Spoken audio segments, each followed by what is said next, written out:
Hermano pastor, bienvenido y esta es su casa.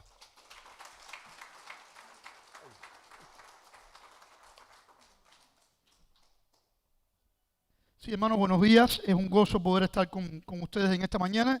Y bueno, agradezco la invitación del pastor, ¿no? Y siempre es una responsabilidad poder compartir la palabra de nuestro Dios.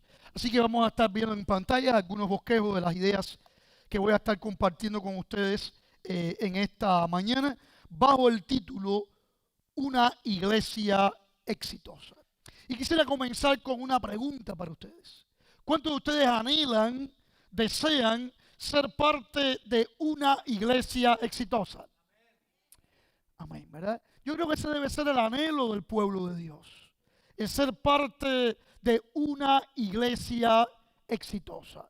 Ahora, mis amados hermanos, el patrón de éxito que presenta este mundo, el ideal de éxito que presenta este mundo es totalmente contrario al patrón de éxito que nos presenta las Escrituras.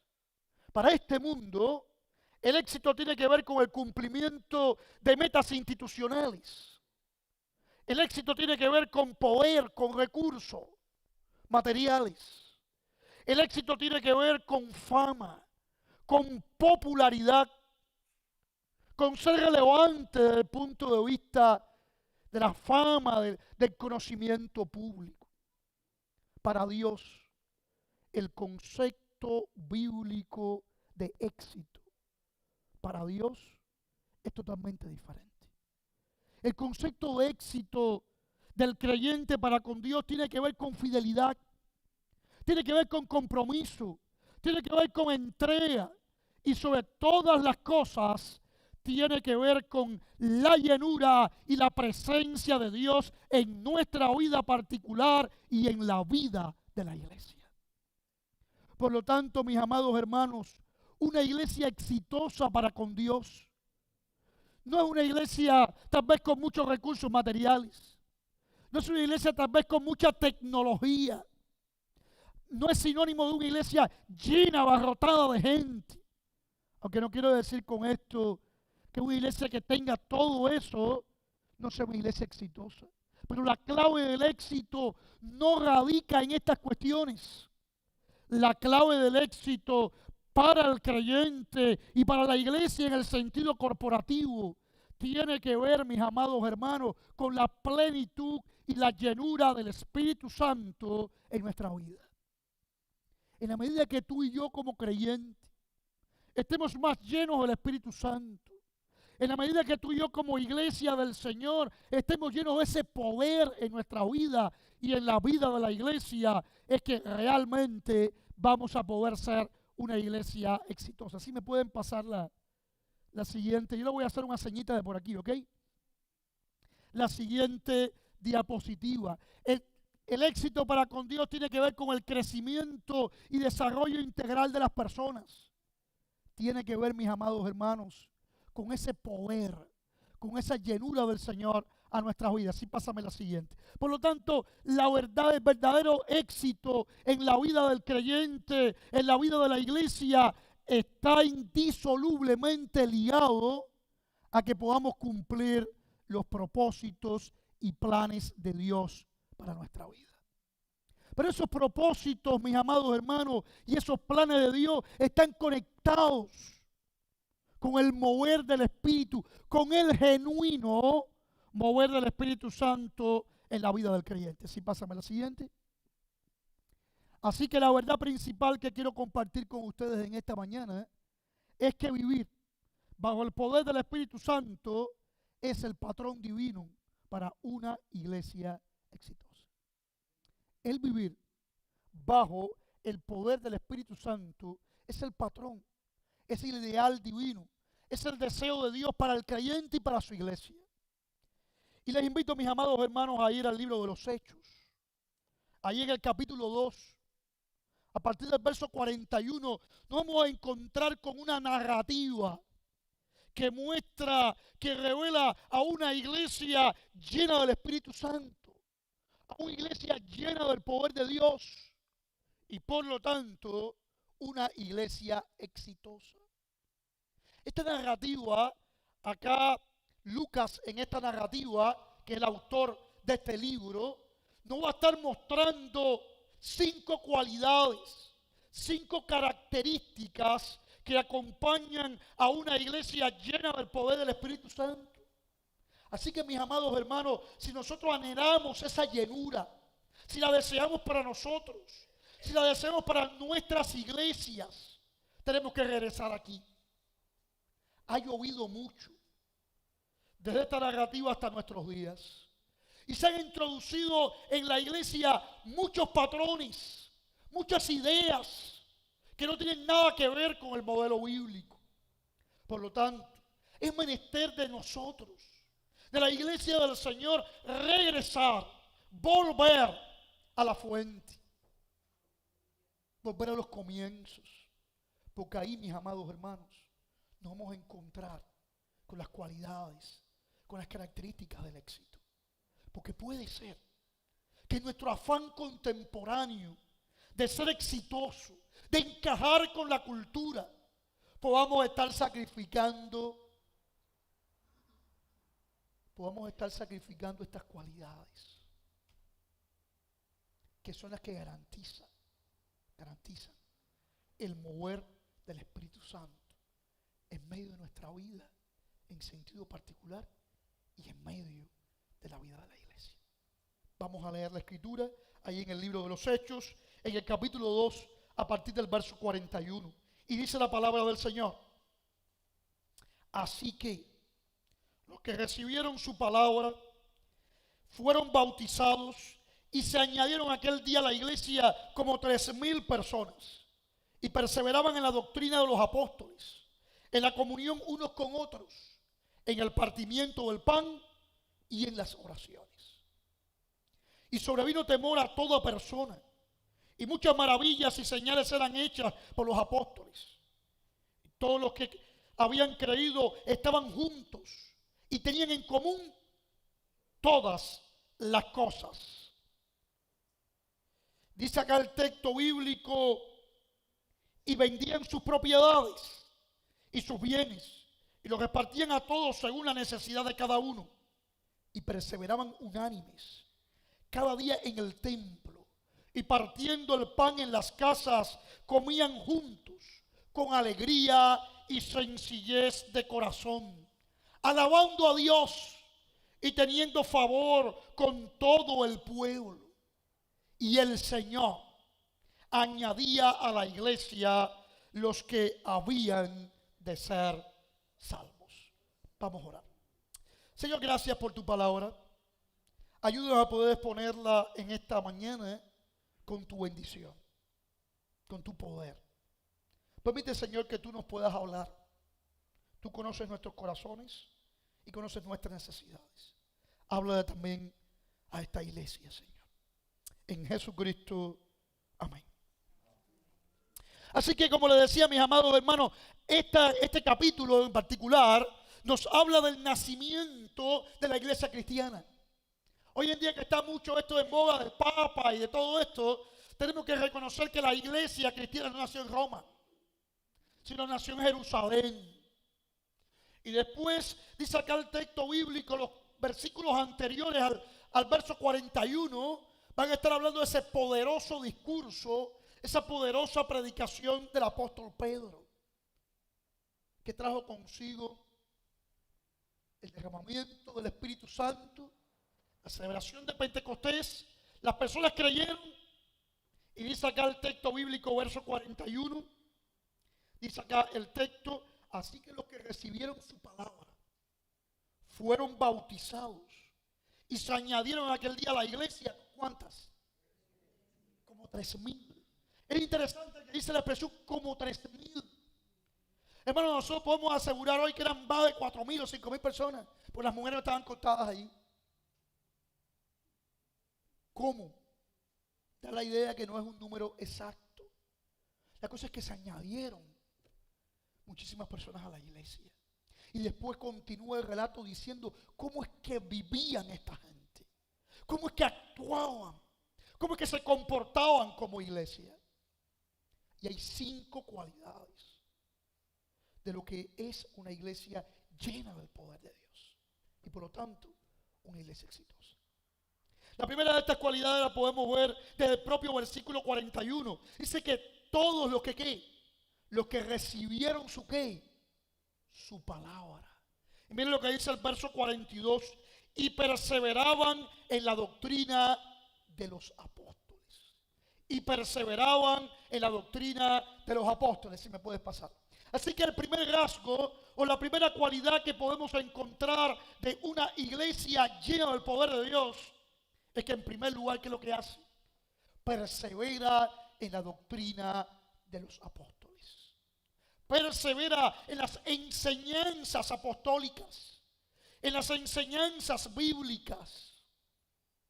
Mis amados hermanos, hay una conexión entre lo que el Espíritu Santo hace y lo que la Biblia dice.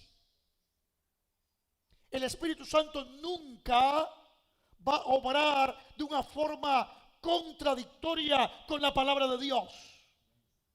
Por lo tanto, en la palabra la iglesia encuentra el alimento, la guía y la dirección para sostenerse, y encuentra también el mensaje para dar a este mundo. La iglesia no tiene que buscar en otro lado. No se trata de la experiencia. No se trata de la tradición.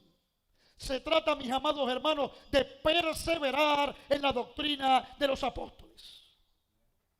Cuando la iglesia está llena de la palabra, la iglesia está llena del Espíritu Santo.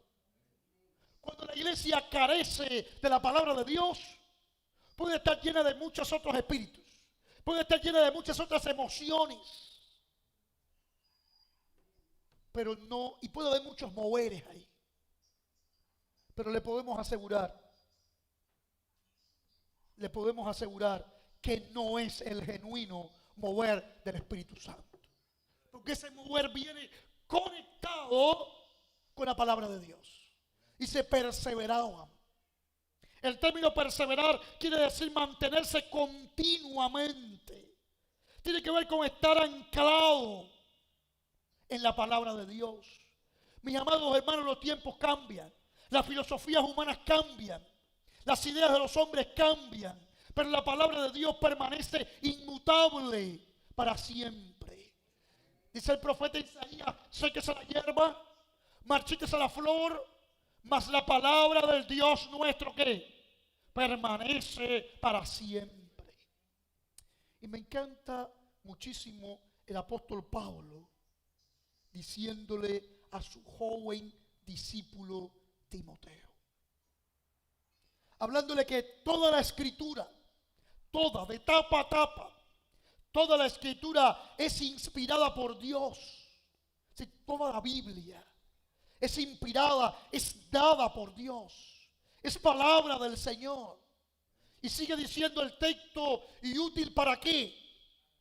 Para enseñar, para redarguir, para corregir, para instruir en justicia, a fin de que el hombre de Dios, hablando acá en sentido genérico, hombre y mujer, el hombre de Dios será enteramente ¿qué? ¿Preparado para qué? Para toda buena obra. Entonces, mis amados hermanos, puede haber algo bueno que el creyente y la iglesia deban hacer, que no encuentren guía y dirección en la palabra. Dice: ¿preparado para qué? Para toda buena obra. Si usted quiere ser una persona preparada para toda buena obra, tiene que ver que hay utilidad en la escritura, que solamente ella es útil. Todo lo que esta iglesia, todo lo que mi iglesia debe ser, debe hacer, mandado por Dios y por lo tanto ungido y respaldado por Él, tiene que estar aquí y tiene que ser guiado por aquí. No hay otra fórmula, mis amados hermanos. No hay otra fórmula. No hay nuevas verdades escondidas. La gente le gusta ir de ahí, de aquí, de allá y de aquí por allá, porque ahora descubrieron el agua tibia, como dicen en Cuba. No, y ahora sí, ahora sí. Mis amados hermanos, queremos que Dios nos hable mucho. Leamos la Biblia mucho. Pues vamos a ser el pueblo del libro. Así éramos conocidos los bautistas a lo largo de los siglos. El pueblo del libro. Perseveraban en la doctrina de los apóstoles. Dice el apóstol Pablo en su carta a los Efesios, en el capítulo 3, verso 20, si mal no recuerdo. Dice el texto bíblico: edificaos sobre el fundamento de los apóstoles y profetas. Ya ese fundamento está echado. Lo que nos toca es seguir construyendo sobre él. Queremos llenura del poder de Dios. Perseveremos en la palabra. Llenémonos de la palabra de Dios. Llenémonos de la palabra de nuestro Señor, mis amados hermanos. Dice 2 Timoteo capítulo 2, verso 15. Procura presentarte a Dios aprobado como obrero que usa bien la palabra de verdad. ¿Queremos ser una iglesia llena de siervos del Señor? ¿Quiere usted servirle al Señor en cualquier área de la vida? Dice el texto bíblico: usa bien, corta bien, aplica bien la palabra, traza bien la palabra de verdad.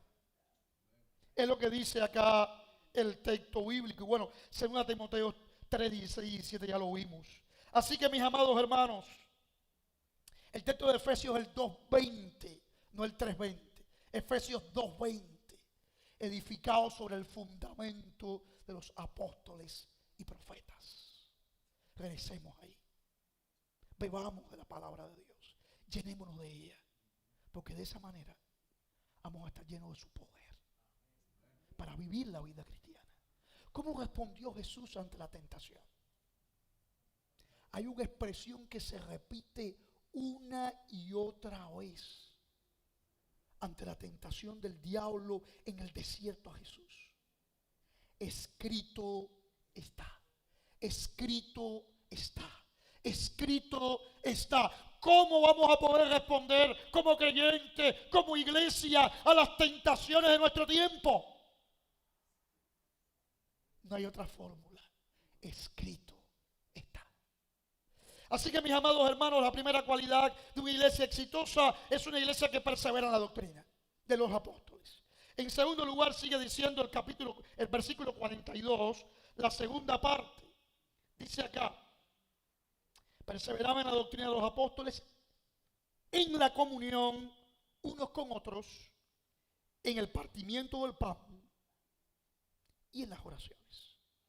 Dice el verso 44, la primera parte: y todos los que habían creído estaban ¿qué? Juntos. Y tenían en común todas las cosas. Así que, mis amados hermanos, en segundo lugar, una iglesia llena del poder de Dios, por lo tanto una iglesia exitosa, es una iglesia que permanece ¿qué? Unida. Unida. Cuando la iglesia está unida, cuando los creyentes estamos juntos, entonces ahí se derrama el poder, el respaldo, la unción genuina de Dios. Cuando la iglesia está separada, cuando los creyentes están en desunión, cuando hay chisme, cuando hay conflictos, mis amados hermanos, la iglesia se estanca. Queremos que la iglesia crezca. Incluso queremos que nuestra vida cristiana crezca. Mi amado hermano, la vida cristiana fue diseñada por Dios para vivirse en comunidad. No hay crecimiento individual, solamente del creyente. Y la iglesia es fuerte, y la iglesia es madura, y la iglesia es llena de Dios, y la iglesia crece, y la iglesia tiene buen testimonio, y la iglesia tiene un impacto en el mundo, en la comunidad, cuando la iglesia está unida. Pero cuando hay todo lo demás, cuando eso falta, mis amados hermanos, la iglesia sufre, la iglesia se estanca, la iglesia se divide y la iglesia se mutila. en el cumplimiento de la misión de Dios. Realmente es así. Así que dice que estos creyentes estaban en comunión. El término comunión, tenían todas las cosas en común. Es el sinónimo hoy del término compañerismo, el término griego koinonía, lo que significa compañerismo. Lo que significa, mis amados hermanos, es que aquellos creyentes entendieron que eran hermanos. Muchas veces decimos, y viene con nosotros el hermano Ciclano, y va a predicar el hermano Mengarejo, y nos va a dirigir el hermano Ciclanejo. No sé si esas expresiones se utilizan aquí, ¿no? Se me parece muy cubana. Usted me disculpa si hay una expresión cubana que usted no entiende. Yo estoy hablando en español, estoy hablando en cubano. No tenga, bueno, y si hay una palabra que usted en su contexto tiene un mal significado, usted me disculpa, esa no es la intención, para nada, ¿no? Pero siempre es bueno hacer la aclaración, ¿no? Porque el español se habla de una manera muy particular en cada uno de nuestros países. Y en Cuba, en las iglesias no hay personas de diferentes nacionalidades, todos son cubanos. Entonces uno no está adaptado a saber. Entonces cuando uno viene aquí y le toca predicar en una iglesia hispana, que hay gente de todas partes, es un reto, ¿no? Es un reto hacerse entender. Así que tenía que haber dicho esto desde el principio, pero bueno, nunca es tarde para hacer la aclaración, ¿no? Así que mis hermanos, decimos, y ven el hermano este y el hermano otro. Pero realmente si entendemos lo que significa la expresión hermanos, la profundidad. Mis amados hermanos, yo soy único hijo. Yo no tengo hermanos de sangre. Pero he escogido a lo largo de mi ministerio, Dios me ha regalado hermanos de sangre. Pero qué bueno que podamos entender que la familia de Dios somos hermanos. La iglesia crece cuando se respira una genuina y verdadera hermandad. Eso es un rasgo imprescindible. Y es lo que estaba viviendo esta gente. Tenían en común todas las cosas. El hecho de que tenían en común todas las cosas no significa que todos pensaban igual, que todos sentían lo mismo. No, el único lugar donde todo el mundo piensa igual es en la Asamblea Nacional del Poder Popular en Cuba. Es donde es único. Todo el mundo vota ahí, todos los legisladores, unanimidad. Ahí es donde es único, todo el mundo piensa igual. Donde es único en el mundo. Bueno, ahora en otros lugares. Pero lo normal es que todos tengamos ideas, conceptos, apreciaciones diferentes. Pero la expresión tenían en común todas las cosas es que tenían un propósito, tenían un ideal, tenían una meta común, que era el ideal de extender el reino de Dios. Mis amados hermanos, cuando nosotros como iglesia estamos enfocados en extender el reino de Dios, cuando nosotros como iglesia estamos apasionados por Jesús, hermano, aunque pensemos diferente, aunque no estemos de acuerdo en todo, vamos a caminar juntos. Basta solamente analizar la composición del grupo de los seguidores de Jesús, del grupo de los apóstoles. Mis amados hermanos, vamos a encontrar con Mateo. Mateo era un traidor para el pueblo judío, porque era un cobrador de impuestos para una potencia extranjera. Pero nos vamos a encontrar con Juan, el apóstol Juan. Juan era un celote. Un celote era alguien que quería destruir, era un patriota, que quería destruir al imperio romano para lograr la libertad. Para lograr la libertad. ¿Cómo es posible que personas con ideas tan diferentes pudieran convivir con Jesús? ¿Cómo es posible eso? ¿Por qué? Porque estaban fascinados por Él. Porque se enamoraron de Jesús. Se enamoraron del Evangelio. Se fascinaron por el Señor.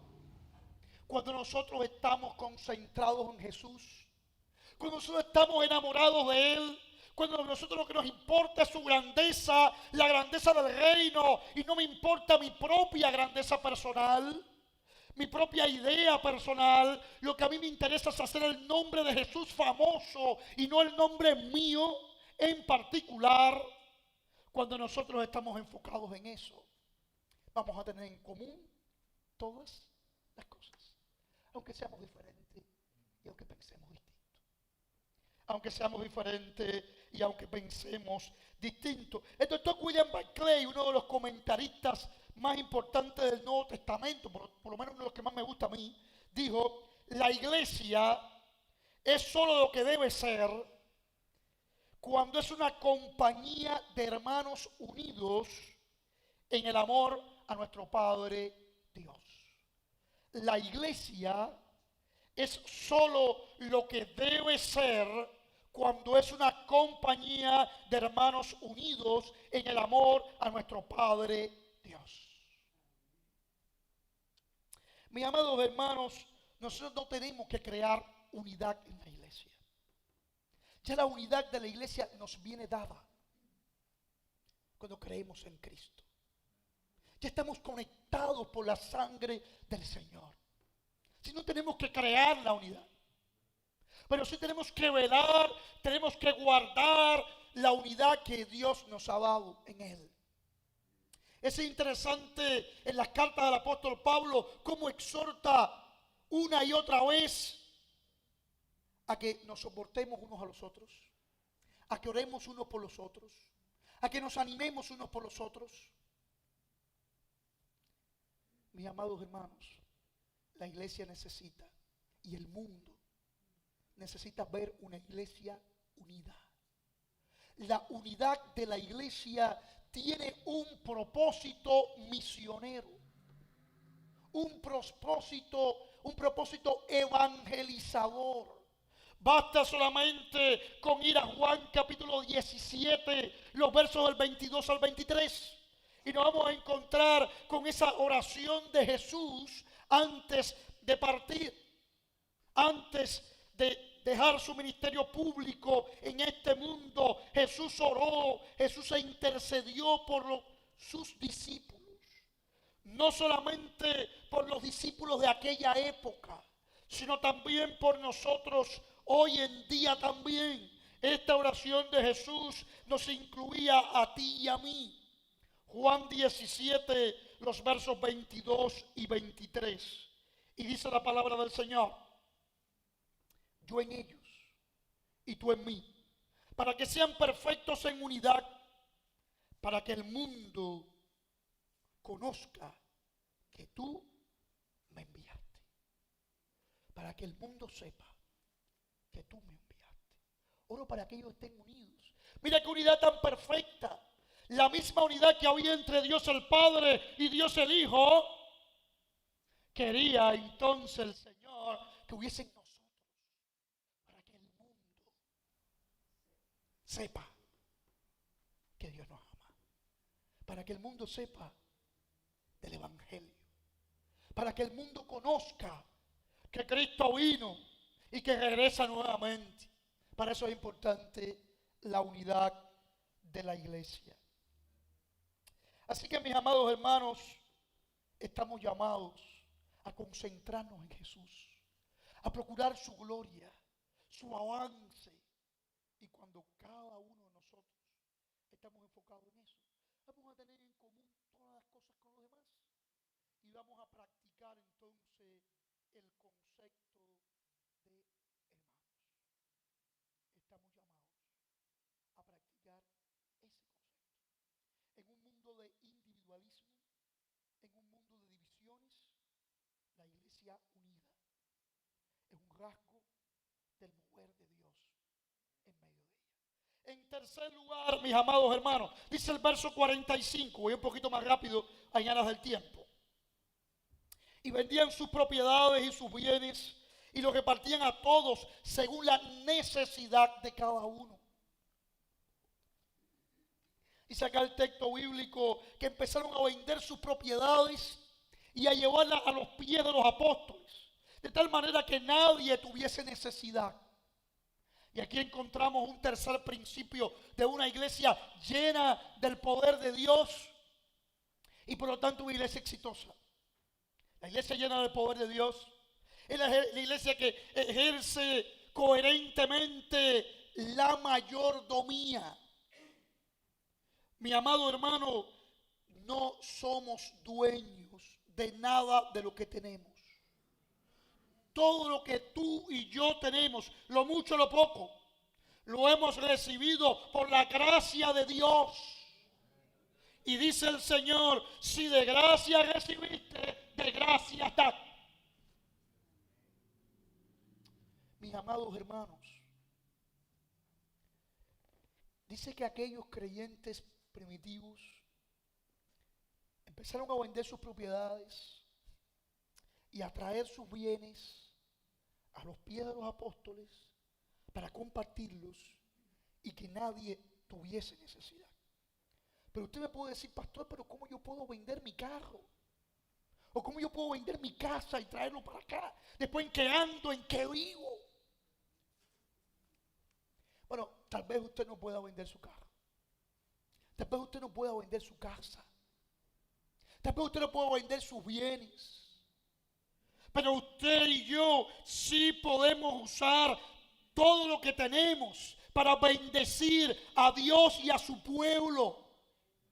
Tú y yo sí podemos usar, bueno, lo que carro, la casa, lo que sea, para la gloria de Dios y para la bendición y la ayuda de mi hermano. Por lo tanto, mis amados hermanos, estamos llamados, cada creyente, cada iglesia está llamada a ser un canal de la gracia y de la bendición de Dios para otros. Hay una diferencia entre ser un canal y ser un embalse. Una gran diferencia. El embalse lo que hace es acopiar todo para sí, para crecer el mismo. Pero el embalse hace que las aguas fluyan. El canal, hace que las aguas fluyan y puedan llegar a otros lugares. Entendamos que debemos ser esos canales de Dios para que sus bendiciones fluyan a través de nuestra vida y puedan llegar a otras personas. Eso es ser mayordomo. Dice que en una ocasión, el Papa Inocencio IV invitó a Santo Tomás de Aquino al Vaticano, a Tomás de Aquino. Y bueno, dice que lo llevó ahí a los tesoros vaticanos, los tesoros de la Iglesia Católica. Y tal vez le dijo, Tomás, han pasado los tiempos en que la iglesia podía decir, no tengo oro ni plata. Han pasado estos tiempos, mira cómo tenemos aquí cosas. Y dice que Aquino le respondió, pero han pasado también los tiempos en que la iglesia podía decir, levántate y anda. Cuando la iglesia está enfocada en la mayordomía, está enfocada en bendecir, en dar. Mis amados hermanos, la iglesia experimenta la bendición, el respaldo y el milagro de Dios. Mira mi mente ahora, tanto Elías como Eliseo, en aquellos tiempos cuando el aceite se multiplicaba. ¿Por qué? Porque estaban actuando con mayordomo al Señor. Nuestra vida va a ser bendecida. Nuestras iglesias van a ser bendecidas en la medida que entendamos la mayordomía de Dios. Que tengamos que somos administradores. Hay una diferencia entre el dueño y el administrador. El administrador tiene que rendir cuentas. Y un día rendiremos cuentas a Dios de lo que hacemos con nuestros recursos, de lo que hacemos con nuestros talentos, con nuestros dones, incluso de lo que hacemos con nuestro tiempo. Por lo tanto, seamos mayordomos de todo lo que Dios nos da para hacer esos canales en que su bendición puede llegar a otros. Vamos a ver en cuarto lugar, verso 46, y sacar el texto bíblico en el versículo 46. Y perseverando unánimes cada día en el templo y partido el pan en las casas, comían juntos con alegría y sencillez de corazón. Y miren lo que dice el 47, alabando a Dios. Alabando a Dios. Por lo tanto, mis amados hermanos, en cuarto lugar, una iglesia llena del poder del Espíritu Santo, una iglesia exitosa, es aquella que vive una genuina experiencia de adoración. Cuando el pueblo de Dios está alabando al Señor. Hay un cántico que dice, suceden cosas cuando el pueblo de Dios alaba a Dios. Dice que aquellos hermanos estaban juntos, se reunían en el templo y por las casas, comían juntos, tomaban la cena del Señor y dice que alababan a Dios, adoraban a Dios.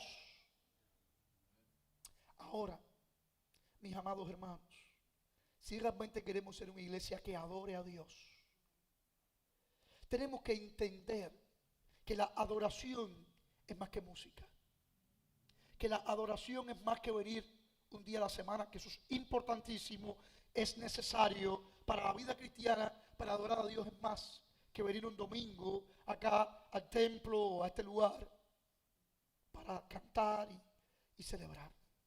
Adoración tiene que ver con cada día de la semana. Celebrar a Dios.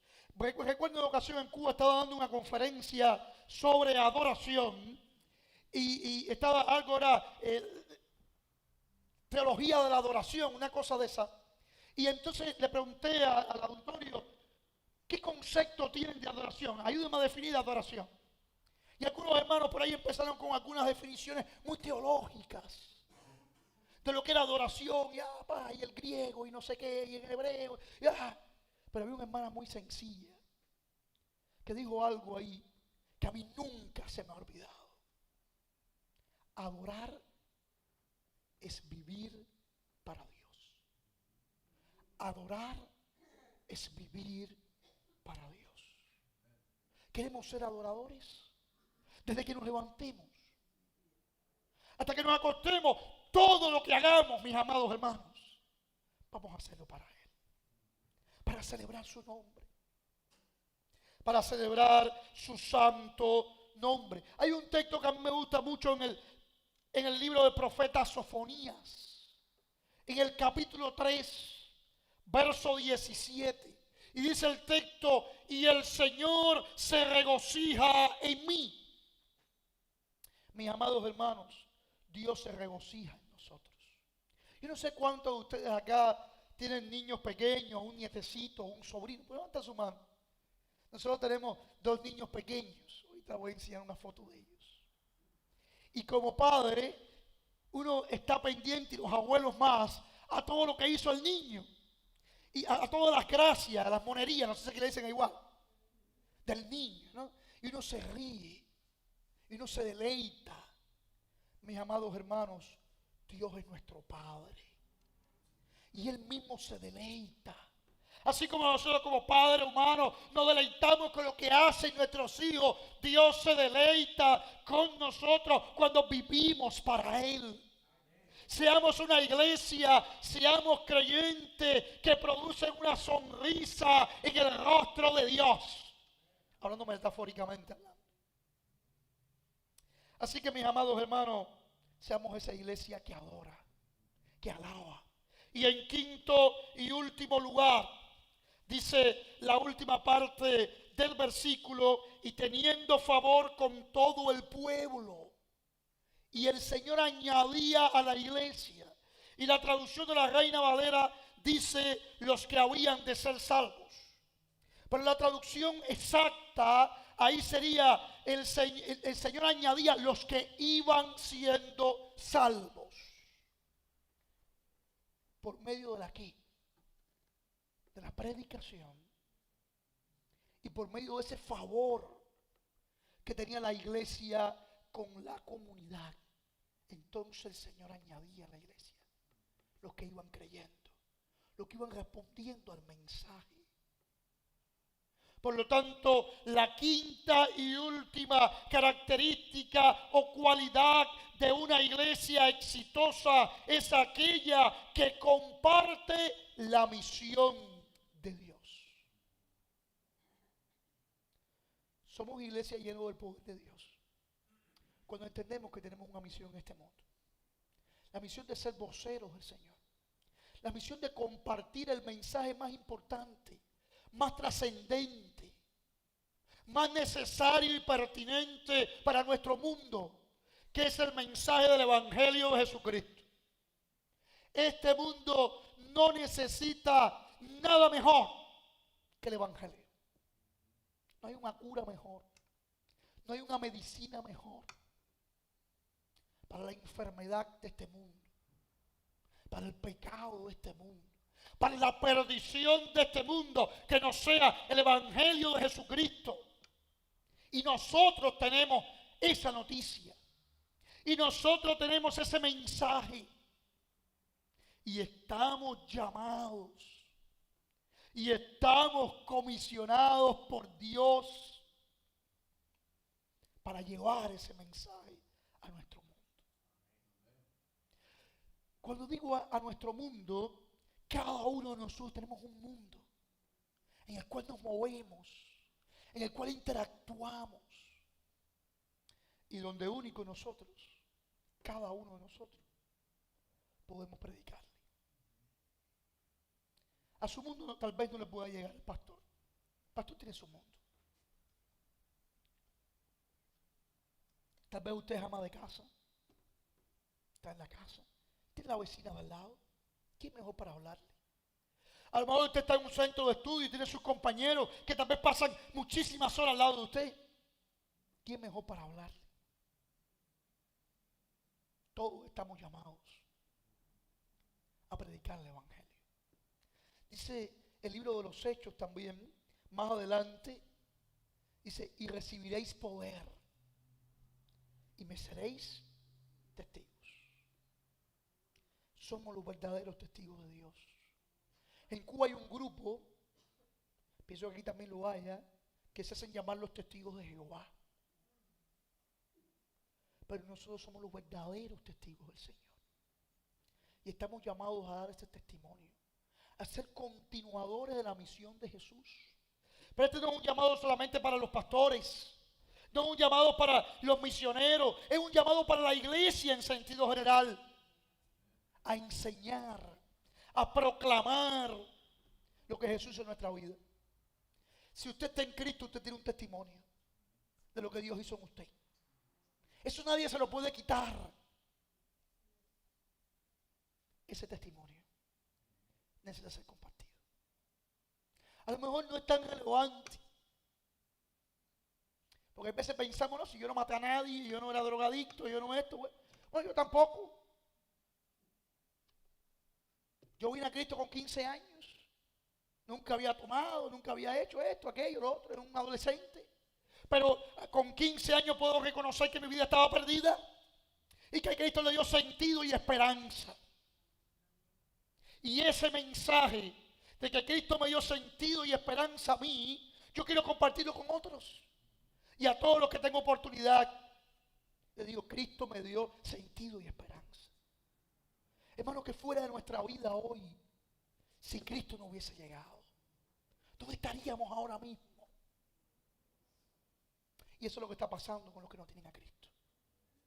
A veces nos molesta a los inconversos. Mira este vecino que pone la música alta, el otro que me hace esto, el otro que hace lo otro. Pero ellos actúan así, ¿por qué? Porque no tienen a Cristo. La única manera que actúen de una forma diferente es que el Evangelio llegue a su vida. Y dice el apóstol Pablo en Romanos 10, citando al profeta Isaías, ¿cómo oirán si nadie les predica? Hermosos son los pies de los que anuncian la paz. de los que traen buenas nuevas. Así que mis amados hermanos, somos una iglesia respaldada por el Espíritu Santo cuando compartimos el Evangelio, cuando compartimos la misión de Dios. Y eso es lo que hace que la iglesia crezca y que otros vengan. Y no estamos solos en esa tarea de compartir el Evangelio. No estamos solos. Está con nosotros el Padre, está con nosotros el Hijo y está con nosotros el Espíritu Santo. Mis amados hermanos, estamos llamados a ser una iglesia exitosa. Para ser una iglesia exitosa tenemos que estar llenos del poder de Dios. Ese poder de Dios, en primer lugar, tiene cualidades. ¿Se acuerdan la primera? Perseverar ¿en qué? En la doctrina de los apóstoles. En segundo lugar, ¿qué cosa? En la unidad. En tercer lugar, siendo buenos mayordomos. En cuarto lugar, adorando a Dios. Y en quinto lugar, compartiendo su misión con este mundo. ¿Quiere usted desarrollar en su vida esas cualidades? ¿Quiere darle lugar al Espíritu Santo para que desarrolle esas cualidades en su vida? Queremos estas cualidades para nuestra iglesia, para su iglesia, para que pueda ser aún más exitosa. Si es así, vamos a orar. Y yo le invito a todo aquel que quiera ser parte, quiera trabajar por desarrollar esas cualidades en su vida y en la vida de la iglesia, que pueda ponerse en pie para decírselo al Señor. Señor, yo quiero ser parte, yo quiero trabajar por una iglesia exitosa. Vamos a orar. Y si usted quiere sumarse, pónganse en pie ahí y ore conmigo.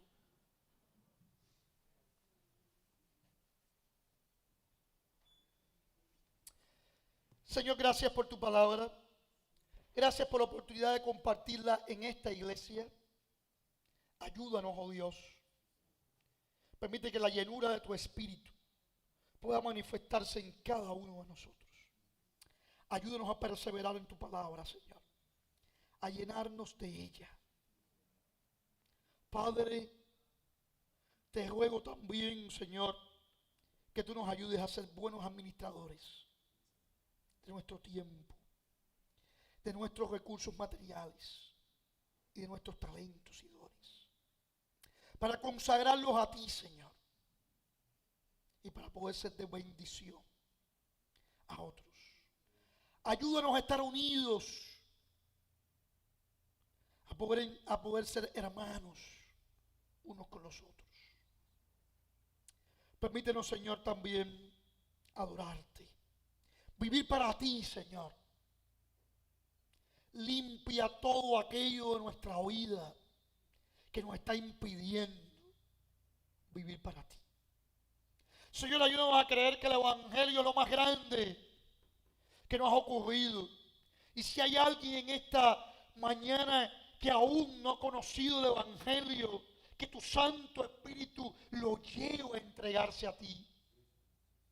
Pero ayúdanos, Señor, a poder compartir este mensaje que salva, que restaura, que da vida con aquellos que están perdidos a nuestro alrededor, empezando por nuestra familia, Señor, y siguiendo con todos aquellos que interactuamos hasta lo último de la tierra. En Jesucristo